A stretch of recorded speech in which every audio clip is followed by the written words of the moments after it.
ನಾನಿರುವ ಬೀದಿಯಲ್ಲಿ ವಯಸ್ಸಾಗಿದ್ದ ತನ್ನ ತಾಯಿಯನ್ನ ಜೋರಾಗಿ ಹೊಡೆಯುತ್ತಿರುವ ಸದ್ದು ನನ್ನ ಕಿವಿಗೆ ಬಿತ್ತು. ತಕ್ಷಣ ನಾನಲ್ಲಿಗೆ ಹೋಗಿ ಆತನ ಕೈಯಿಂದ ಆ ದೊಣ್ಣೆಯನ್ನ ಈಸ್ಕೊಂಡು ಆತನನ್ನ ಪಕ್ಕಕ್ಕೆ ತಳ್ಳಿದೆ. ಆದರೆ ಆತ ಬೇರೆ ಯಾರೂ ಆಗಿರಲಿಲ್ಲ. ಶಾಲೆಯಲ್ಲಿ ಓದಿಸುತ್ತಿದ್ದ ಹೆಡ್ ಮಾಸ್ಟರ್ ತನ್ನ ವಯಸ್ಸಾಗಿದ್ದ ತಾಯಿಯನ್ನ ಹೇಗಂದ್ರೆ ಹಾಗೆ ಹೊಡಿತಾ ಇರುವುದನ್ನ ನೋಡಿದ ನನಗೆ ಒಂದು ಕ್ಷಣಕ್ಕೆ ನನ್ನ ಮನಸ್ಸು ಒಡೆದು ಹೋದ ಹಾಗಾಗೋಯ್ತು. ಆ ತಾಯಿಯನ್ನು ಆತನಿಂದ ಬಿಡಿಸಿ ತಕ್ಷಣವೇ ನಾನು ಆ ವಯಸ್ಸಾದ ತಾಯಿಯನ್ನ ಅಲ್ಲಿಂದ ಸೀದಾ ನನ್ನ ಮನೆಗೆ ಕರೆದುಕೊಂಡು ಬಂದ್ಬಿಟ್ಟೆ. ಆದರೆ ನಾನು ಕೂಡ ತುಂಬಾ ಬಡತನದಲ್ಲಿದ್ದೆ. ಕಾಲ ಕಳೆದ ಹಾಗೆ ನನ್ನ ಮನೆಯಲ್ಲಿ ಒಂದು ರೀತಿಯ ಬದಲಾವಣೆಗಳಾಗಲು ಶುರುವಾಯಿತು.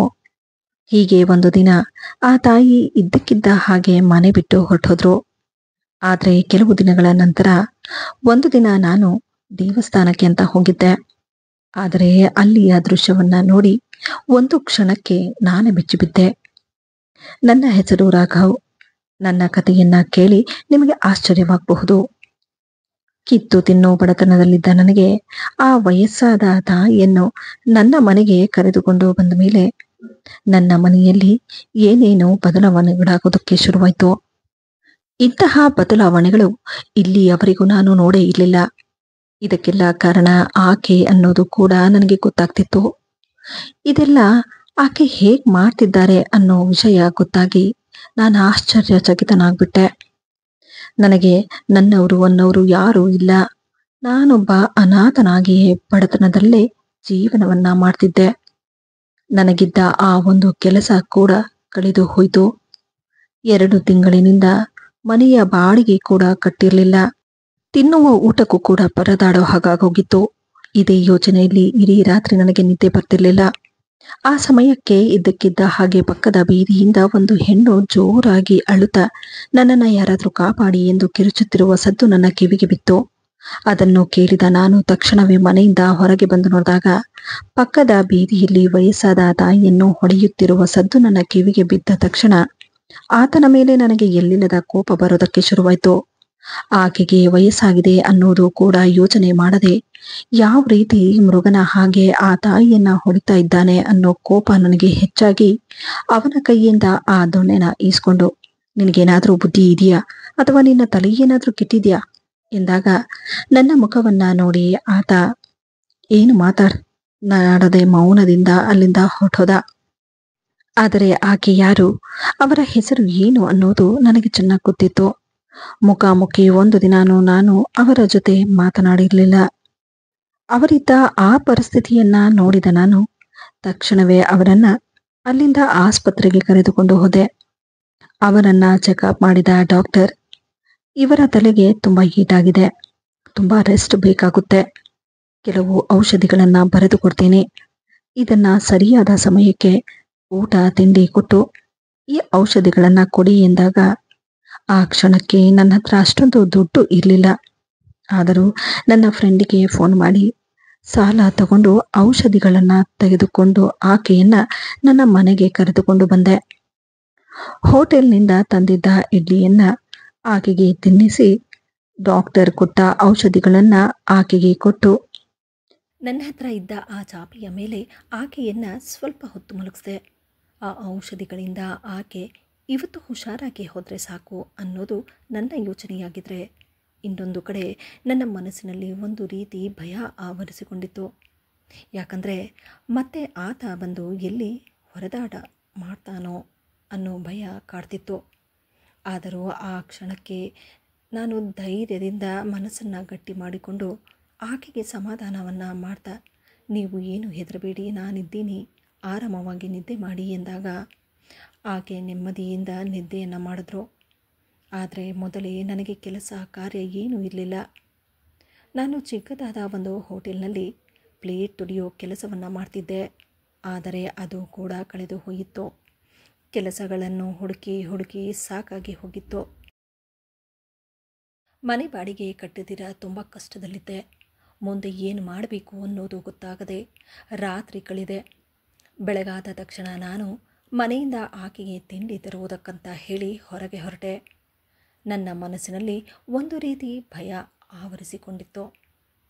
ರಸ್ತೆಯಲ್ಲಿ ನನ್ನ ಮುಂದೆ ಬಂದು ಎಲ್ಲಿ ಆತ ಆಕೆಯನ್ನು ವಾಪಸ್ ಕಳಿಸು ಅಂತ ಹೇಳಿ ನನ್ನ ಜೊತೆ ಜಗಳ ಆಡ್ತಾನೋ ಅನ್ನೋ ಭಯ ನನಗೆ ಕ್ಷಣ ಕ್ಷಣಕ್ಕೂ ಕಾಡ್ತಿತ್ತು. ಆದರೆ ನಾನಂದುಕೊಂಡ ಹಾಗೆ ಏನೂ ನಡೆಯಲಿಲ್ಲ. ದಾರಿಯಲ್ಲಿ ಆತ ನನ್ನನ್ನು ನೋಡದೇ ಇರೋ ಹಾಗೆ ಹೊರಟು ಹೋದ. ಇದನ್ನು ನೋಡಿದ ನನಗೆ ಬಹುಶಃ ಆಕೆಯಿಂದ ಆತ ದೂರ ಇರುವುದನ್ನು ಬಯಸ್ತಿದ್ದಾನೇನೋ ಅನ್ನಿಸ್ತಿತ್ತು. ಹಾಗಾಗಿ ನಾನು ಬ್ರೆಡ್ಡನ್ನು ತೆಗೆದುಕೊಂಡು ಮನೆಗೆ ಬಂದೆ. ಕಾಫಿ ಮಾಡಿ ಅದರ ಜೊತೆ ಬ್ರೆಡ್ಡನ್ನು ತಿನ್ನೋದಕ್ಕೆ ಕೊಟ್ಟು, ಅಮ್ಮ ಇದನ್ನು ತಿನ್ನಿ ಎಂದಾಗ ಅದನ್ನು ನೋಡಿದ ಅವರು, ನಿನಗೆ ಎಷ್ಟು ಕೃತಜ್ಞತೆ ಹೇಳಿದ್ರು ಸಾಲದಪ್ಪ, ನಿನ್ನಿಂದಾಗಿ ನನಗೆ ತುಂಬ ಉಪಕಾರ ಆಯಿತು. ಇದನ್ನೆಲ್ಲ ಯಾಕೆ ತರೋದಕ್ಕೆ ಹೋದೆ? ನನಗೆ ಹೇಳಿದಿದ್ರೆ ನಾನೇ ಏನಾದರೂ ಮಾಡ್ತಿದ್ದೆ. ಮನೆಯಲ್ಲಿ ಏನೂ ಇಲ್ಲ, ಅಕ್ಕಿ ಬೇಳೆ ಅಂತ ಹೇಳಿ ಏನೂ ಇಲ್ಲ, ಅದಕ್ಕೆ ಹೊರಗಡೆಯಿಂದ ತಂದೆ. ಯಾಕಪ್ಪ, ನೀನೇನು ಕೆಲಸ ಮಾಡೋದಿಲ್ವಾ? ಅಮ್ಮ ನನ್ನ ಪರಿಸ್ಥಿತಿ ತುಂಬ ಕೆಟ್ಟದಾಗಿದೆ. ಕೆಲಸ ಕಾರ್ಯ ಇಲ್ಲದೆ ತುಂಬ ಕಷ್ಟದಲ್ಲಿದ್ದೀನಿ. ನನಗೋಸ್ಕರ ನೀವು ಆ ದೇವರಲ್ಲಿ ಪ್ರಾರ್ಥನೆ ಮಾಡಿ ಒಳ್ಳೆಯದಾಗಲಿ ಅಂತ ಹೇಳಿ ನನಗೆ ಆಶೀರ್ವಾದ ಮಾಡಿ. ಅಮ್ಮ, ನಾನು ಹೊರಗಡೆ ಕೆಲಸ ಹುಡುಕೋದಕ್ಕಂತ ಹೇಳಿ ಹೋಗ್ತಾ ಇದ್ದೀನಿ. ನೀವು ಆರಾಮವಾಗಿರಿ. ಅಲ್ಲಪ್ಪ, ನಿನಗೆ ಕೆಲಸ ಇಲ್ಲ ಅಂತ ಹೇಳಿದೆ. ಹೌದಮ್ಮ, ನನಗೆ ಕೆಲಸ ಕಾರ್ಯ ಏನೂ ಇಲ್ಲ. ಆದರೆ ಎಲ್ಲಾದರೂ ನನಗೆ ಒಳ್ಳೆಯ ಕೆಲಸ ಸಿಗುತ್ತೇನೋ ಅಂತ ಹೇಳಿ ನಾನು ಕೂಡ ದಿನ ಪ್ರಯತ್ನ ಪಡ್ತಾಯಿದ್ದೀನಿ ಎಂದು ಹೇಳಿ ನಾನು ಮನೆಯಿಂದ ಹೊರಗೆ ಬಂದೆ.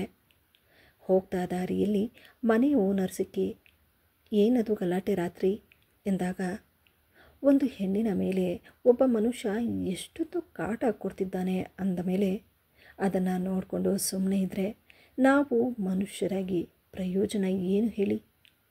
ಆಕೆ ನನ್ನ ಮನೆಯಲ್ಲಿದ್ದಾರೆ. ಈಗ ಅವರು ನನಗೆ ತಾಯಿ ಸಮಾನ.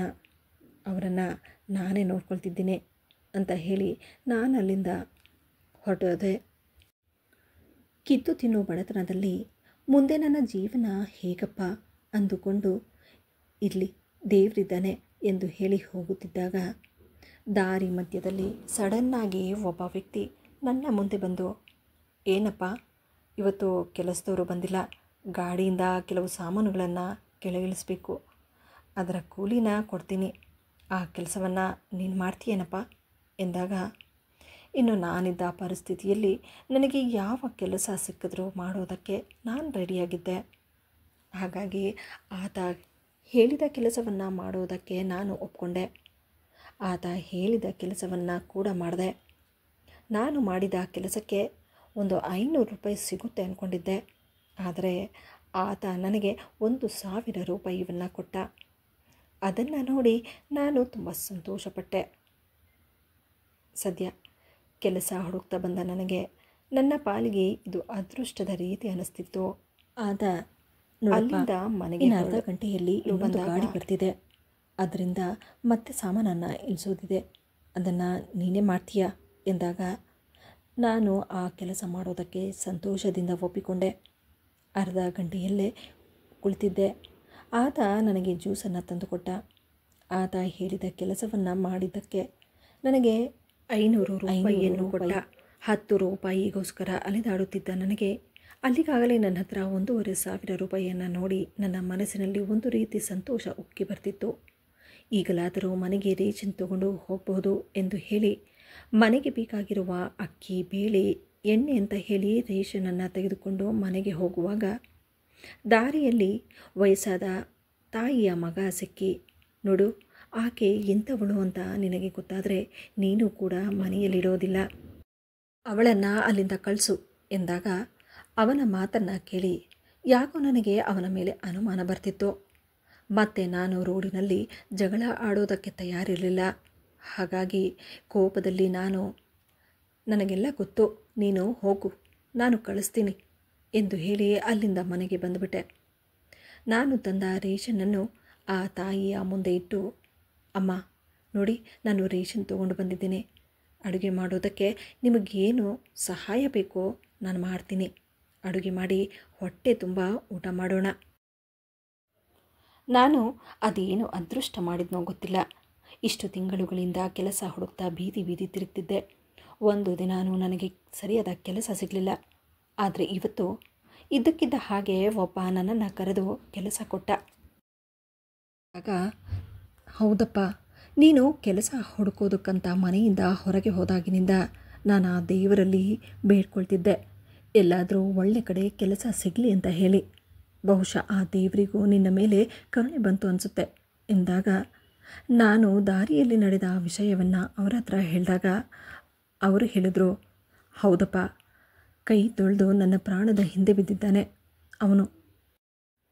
ಆ ಮನೆ ಅವನ ಹೆಸರು ಮಾಡ್ಕೊಳ್ಳೋದಕ್ಕಂತ ಹೇಳಿ ನನಗೆ ಕಾಟ ಕೊಡ್ತಿದ್ದಾನೆ ಎಂದಾಗ, ಅಮ್ಮ, ಹಾಗಾದರೆ ನೀವು ಅವನ ಮೇಲೆ ಕೇಸ್ ಹಾಕ್ಬಹುದಲ್ಲ? ನೋಡಪ್ಪ, ನಾನಿರೋ ಈ ಪರಿಸ್ಥಿತಿಯಲ್ಲಿ ಕೋರ್ಟು ಕಚೇರಿ ಅಂತ ಹೇಳಿ ಅಷ್ಟೊಂದು ದುಡ್ಡು ನನ್ನ ಹತ್ರ ಇಲ್ಲ. ನನಗೆ ಮೊದಲೇ ವಯಸ್ಸಾಗಿದೆ. ಇದನ್ನೆಲ್ಲ ಸಹಿಸಿಕೊಂಡು ನಾನು ತುಂಬ ತಾಳ್ಮೆಯಿಂದ ಇದನ್ನೆಲ್ಲ ನಾನು ಆ ದೇವರ ಮೇಲೆ ಬಿಟ್ಟಿದ್ದೀನಿ. ನನಗೆ ಆ ದೇವರ ಮೇಲೆ ನಂಬಿಕೆ ಇದೆ, ಎಲ್ಲ ಒಳ್ಳೆಯದಾಗುತ್ತೆ ಅಂತ ಹೇಳಿ ಎಂದಾಗ ಅವರ ಮಾತನ್ನು ಕೇಳಿ ನಾನು ಕೂಡ ಸುಮ್ಮನಾಗ್ಬಿಟ್ಟೆ. ಇದೇ ನಂಬಿಕೆಯಲ್ಲಿ ನಾನು ಬೇರೆ ದಿನ ಮತ್ತೆ ಅದೇ ಜಾಗಕ್ಕೆ ಕೆಲಸ ಹುಡುಕ್ತಾ ಹೋದೆ. ನಿನ್ನೆ ಸಿಕ್ಕಿದ ಆತ ಮತ್ತೆ ನನಗೆ ಸಿಕ್ಕಿ, ನೋಡಪ್ಪ, ನನ್ನ ಹತ್ರ ಕೆಲಸ ಮಾಡ್ತಾ ಇದ್ದವನಿಗೆ ಆರೋಗ್ಯ ಸರಿ ಇಲ್ಲದೆ ಕೆಲಸಕ್ಕೆ ಬರೋಲ್ಲ ಅಂತ ಹೇಳಿದ. ಆ ಕೆಲಸನ ನೀನು ಮಾಡು, ತಿಂಗಳಿಗೆ 20,000 ಕೊಡ್ತೀನಿ ಎಂದ ತಕ್ಷಣ ಹಿಂದು ಮುಂದು ಯೋಚನೆ ಮಾಡದೆ ನಾನು ಕೂಡ ಕೆಲಸ ಮಾಡೋದಕ್ಕೆ ಒಪ್ಪಿಕೊಂಡೆ. ತಿಂಗಳಾಗುತ್ತಿದ್ದ ಹಾಗೆ ನನಗೆ 1 ತಿಂಗಳ ಸಂಬಳ ಕೂಡ ಬಂತು. ಆ 20,000 ನನ್ನ ಜೀವನದ ಮೊದಲ ದೊಡ್ಡ ಯಶಸ್ಸಾಗಿತ್ತು. ನಾನು ಮಾಡುತ್ತಿದ್ದ ಕೆಲಸವನ್ನು ನೋಡಿದ ಆತ, ನೋಡು, ನಿನ್ನ ಕೆಲಸ ನನಗೆ ಇಷ್ಟ ಆಗಿದೆ, ಇನ್ಮೇಲೆ ಇದನ್ನೆಲ್ಲ ನೀನೇ ನೋಡ್ಕೊ, ನಾನು ಸಂಬಳನ ಜಾಸ್ತಿ ಮಾಡಿಕೊಡ್ತೀನಿ ಎಂದ. 2 ತಿಂಗಳಿಗೆಲ್ಲ ನನ್ನ ಸಂಬಳ ದುಪ್ಪಟ್ಟಾಯಿತು. ಸಂತೋಷದಿಂದ ನಾನು ಮನೆಗೆ ಹೆಚ್ಚು ರೇಷನನ್ನು ತೆಗೆದುಕೊಂಡು ಹೋಗೋದಕ್ಕೆ ಶುರು ಮಾಡಿದೆ. ಅಮ್ಮನಿಗೆ ಏನೇನು ಬೇಕೋ ಅದನ್ನೆಲ್ಲ ಕೊಡಿಸೋದಕ್ಕೆ ಶುರು ಮಾಡಿದೆ. ನನಗೋಸ್ಕರ ಅಮ್ಮ ಆ ದೇವರಲ್ಲಿ ದಿನ ಬೇಡ್ಕೊಳ್ತಿದ್ಲು. ದಿನ ಬೆಳಗಾದ ತಕ್ಷಣ ನನಗೆ ಆಶೀರ್ವಾದ ಮಾಡಿ ಕಳಿಸ್ತಿದ್ಲು. ಇದರಿಂದ ನನ್ನ ಜೀವನದಲ್ಲಿ ನಾನು ಇನ್ನಷ್ಟು ಮುಂದೆ ಸಾಗ್ತಾ ಬಂದೆ. ನನ್ನ ದುಡಿಮೆಯಿಂದ ಒಂದು ಮನೆಯನ್ನು ತಗೊಂಡೆ. ನನ್ನ ಜೀವನದಲ್ಲಿ ಇನ್ನಷ್ಟು ನೆಮ್ಮದಿ ಬರೋದಕ್ಕೆ ಶುರುವಾಯಿತು.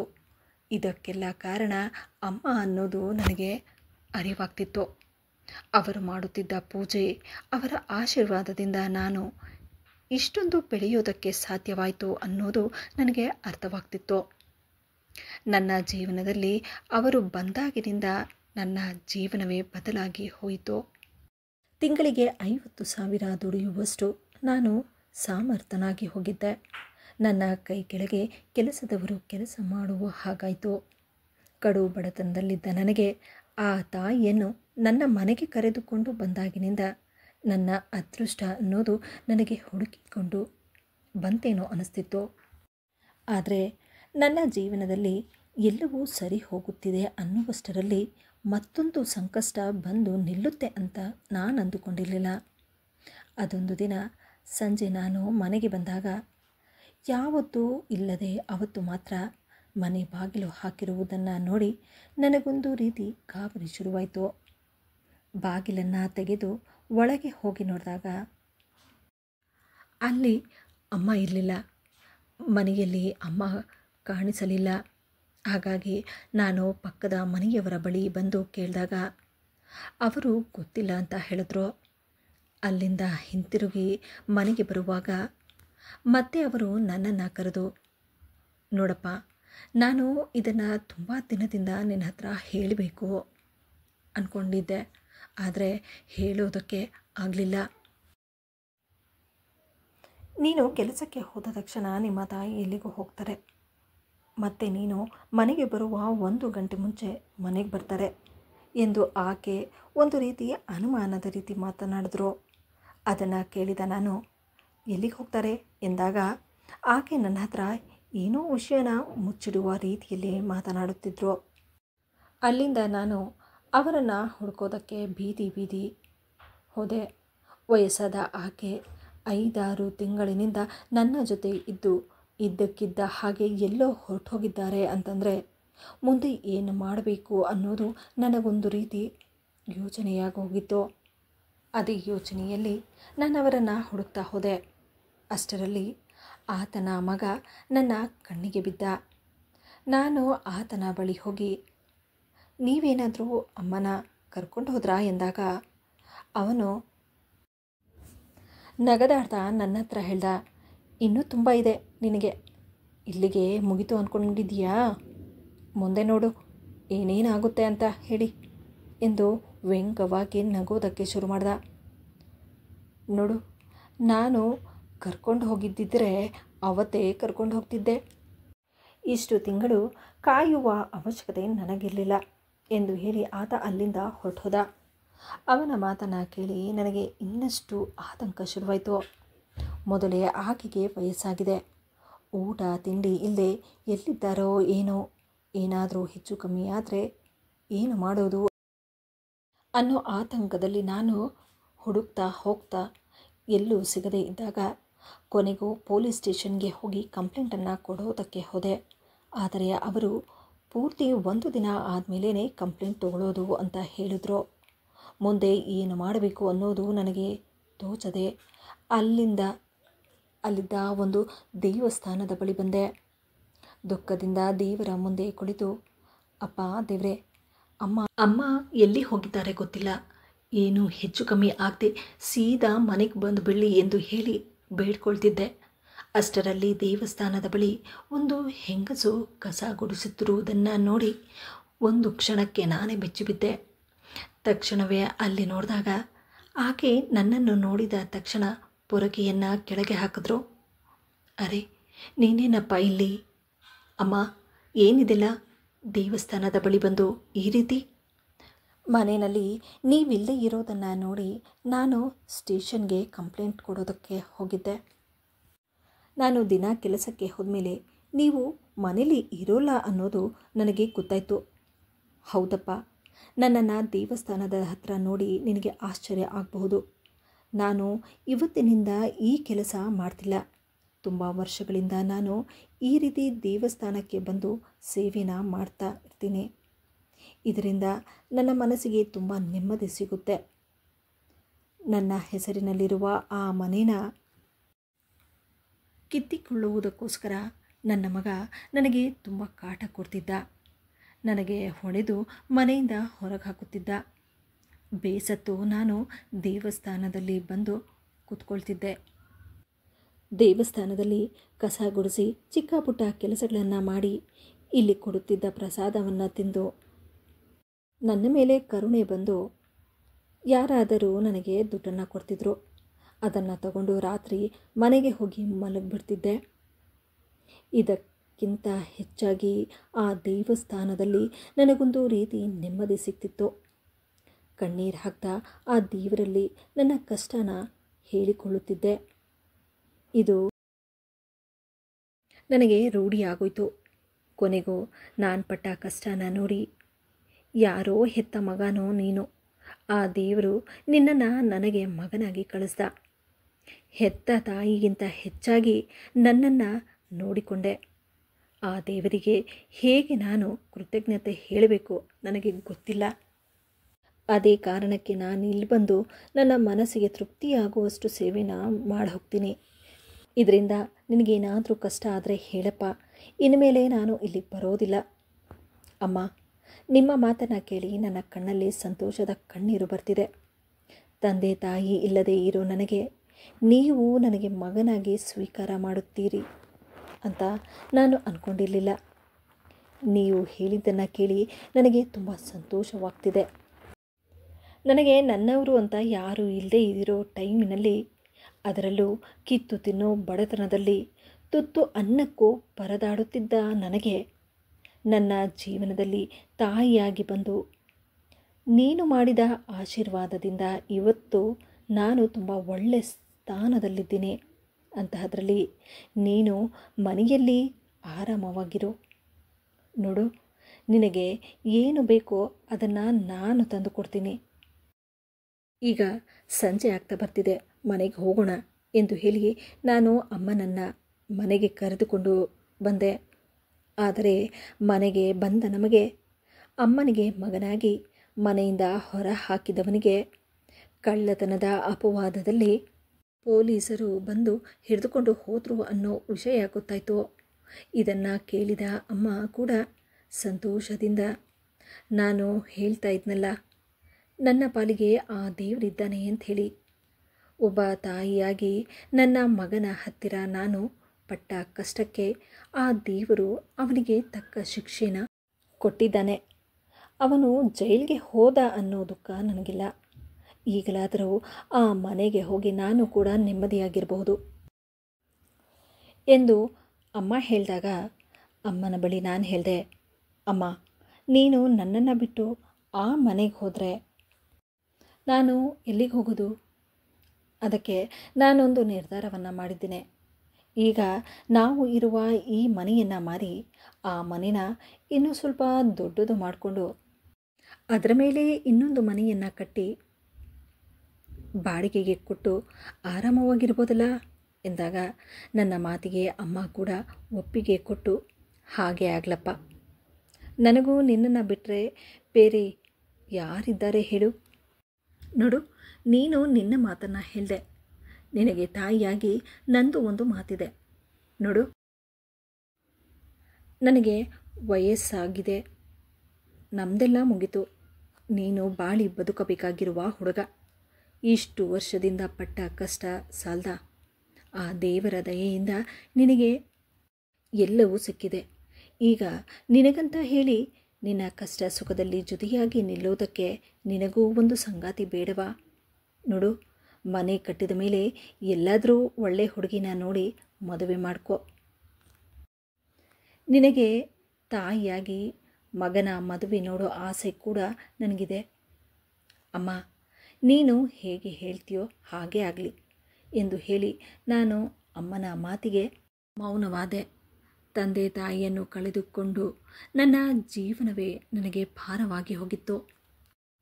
ನನ್ನ ಕಷ್ಟ ಸುಖವನ್ನು ಹೇಳಿಕೊಳ್ಳೋದಕ್ಕೂ ನನಗೆ ತಾಯಿ ತಂದೆ ಇರಲಿಲ್ಲ. ನಾನೊಬ್ಬ ಅನಾಥನಾಗಿ ಹಗಲು ರಾತ್ರಿ ಎನ್ನದೇ ಆ ದೇವರಲ್ಲಿ ನಾನು ಪಡುತ್ತಿದ್ದ ಕಷ್ಟನ ಹೇಳಿಕೊಳ್ಳುತ್ತಿದ್ದೆ.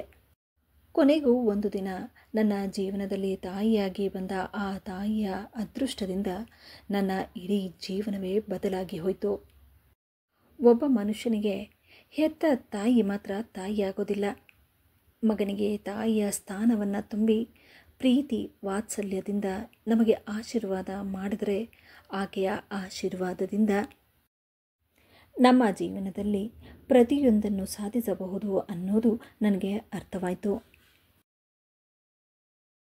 ಅರ್ಥ ಮಾಡಿಕೊಳ್ಳಬೇಕಾದ ವಿಷಯವೇನೆಂದರೆ, ನಮ್ಮ ಜೀವನದಲ್ಲಿ ಎಷ್ಟೇ ಕಷ್ಟವಿರಲಿ, ವಯಸ್ಸಾದ ತಾಯಿ ತಂದೆಯ ಆಶೀರ್ವಾದವಿದ್ದರೆ ನಮ್ಮ ಜೀವನದಲ್ಲಿ ಏನನ್ನ ಬೇಕಾದರೂ ಸಾಧಿಸಬಹುದು. ಈ ವಿಡಿಯೋದಿಂದ ನಿಮಗೇನಾದರೂ ಉಪಯೋಗವಾದಲ್ಲಿ ವಿಡಿಯೋಗೆ ಒಂದು ಲೈಕ್ ಮಾಡಿ, ಆದಷ್ಟು ನನ್ನ ವೀಡಿಯೋಸನ್ನು ಶೇರ್ ಮಾಡಿ ಹಾಗೂ ನನ್ನ ಚಾನಲನ್ನು ಸಬ್ಸ್ಕ್ರೈಬ್ ಮಾಡುವುದನ್ನು ಮರೆಯಬೇಡಿ.